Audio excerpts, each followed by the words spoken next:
Now look, in our next question, what is given to us in the figure?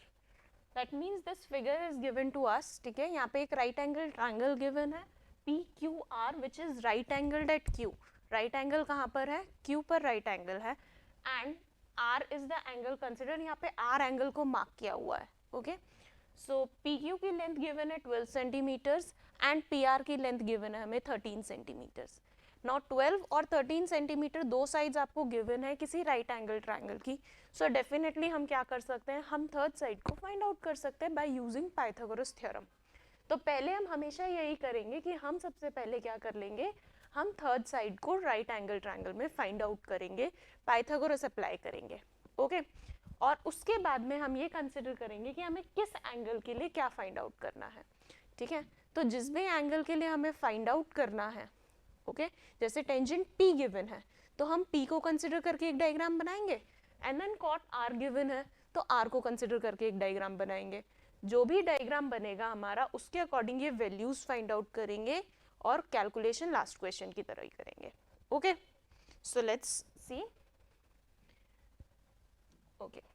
So look, अभी इस diagram में अगर मैं consider करूं तो इन ट्रायंगल PQR, PR क्या है, opposite side to right angle, right angle से अपोजिट साइड है, that means this is the hypotenuse. ये क्या है, हाइपोटेन्यूज है. अभी इन दोनों को मैं कुछ भी कंसिडर कर सकती हूँ, perpendicular and base, let it be, okay.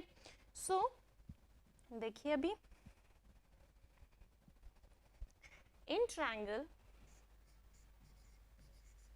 PQR हमें क्या गिवन है, we are given that angle Q is equal to 90 degrees. This is given to us. So by Pythagoras theorem,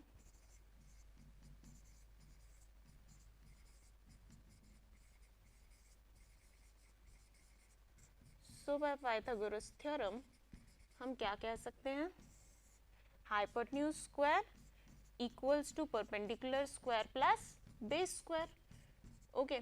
now hypotenuse it is 13 centimetre, hypotenuse कितना है हमारा 13 centimetre. So 13 square equals to perpendicular is 12, so 12 square plus base, base हमें find out करनी है QR. Base कौन find out करना है, हमने QR को फाइंड आउट करना है, okay. So 13 square is 169, 12 square left side आएगा तो माइनस हो जाएगा 144, that is QR square. 169 minus 144 is 25. 25 equals to QR square. 25 किसका स्क्वायर होता है, 5 का स्क्वायर. सो QR का वैल्यू कितना आ गया हमारे पास में, इट इज 5 सेंटीमीटर्स. QR का वैल्यू हमारे पास क्या आ गया, it becomes 5 centimetres, okay. So now we have got all the three sides, तीनों साइड्स हमारे पास आ गई हैं ट्रायंगल की. अब हमने क्या देखना है कि हमें डायग्राम किस एंगल के अकॉर्डिंग चाहिए. नाउ लुक, फर्स्ट में हमें चाहिए टेंजेंट ऑफ P. फर्स्ट में हमें कौन चाहिए, टेंजेंट P चाहिए, ठीक है. तो टेंजेंट P के लिए मैं यहाँ एक छोटा सा रफ डायग्राम बना रही हूँ. This is actually not a rough diagram, ये आप ड्रॉ करोगे तो ऑब्वियसली एग्जामिनर विल नो कि कंसेप्ट आपको क्लियर है, और जब तक कंसेप्ट क्लियर होगा examiner will give you marks, ठीक है ना. सो अगर बाई चांस अगर कहीं मिस्टेक हो जाती है इन योर कैलकुलेशन पोर्शन, तो still if you have drawn the diagrams तो एग्जामिनर के माइंड में जाएगा कि बच्चे से बाई चांस मिस्टेक हो गया, सो reduce minimum number of marks, okay. So always draw the diagrams along with you. So look, P Q R. अभी लेंथ हम लिखेंगे. PR का लेंथ है 13 centimetre, so it will remain 13. PQ का length है it's 12 centimetre, and then QR का length है 5 centimetre. यहाँ पर है राइट एंगल, तो राइट एंगल के अपोजिट साइड तो ऑब्वियसली इट इज हाइपोटेन्यूज, ये तो हमेशा हमारी हाइपोटेन्यूज होगी, ओके. अभी हम क्या देखेंगे, हाइपोटेन्यूज के अलावा अब मुझे कंसिडर करना है एंगल P को. So I will mark angle P here. ये हमने एंगल P को मार्क किया. अब देखिए जिस लाइन सेगमेंट पर, जिस साइड पर दोनों एंगल्स आ रहे हैं हमारे, वो क्या बनती है, हमारी बेस बनती है, ठीक है. So this PQ is our base, so हमारे पास परपेंडिकुलर कौन बचा, क्यू आर, परपेंडिकुलर कौन रहेगा हमारा, Q are.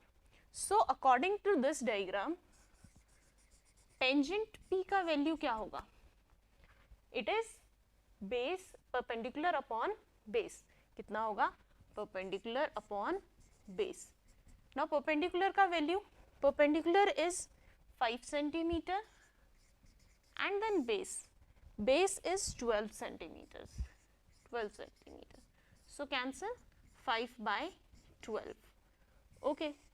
Now after this 5 centimeter आ गया. अब हमारे पास हमें चाहिए next cot r. किसकी वैल्यू चाहिए, cot r की वैल्यू चाहिए. So देखिए, now I'll again draw diagram.